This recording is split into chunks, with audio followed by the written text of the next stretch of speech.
Welcome to a Foxy Tech Tips tutorial on stopping specific apps from using mobile data on iPhone and iPad. If you find this tutorial helpful, please consider subscribing to my channel and liking the video. Start by opening the Settings app.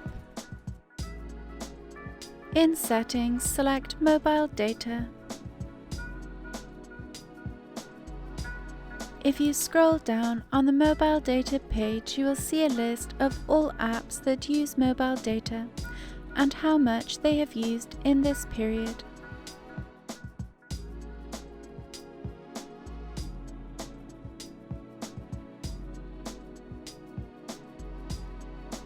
You can disable mobile data for any app here by disabling the checkbox beside each app.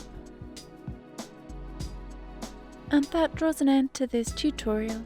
Please like the video if you found it helpful and subscribe to Foxy Tech Tips for more iPhone tips and tricks.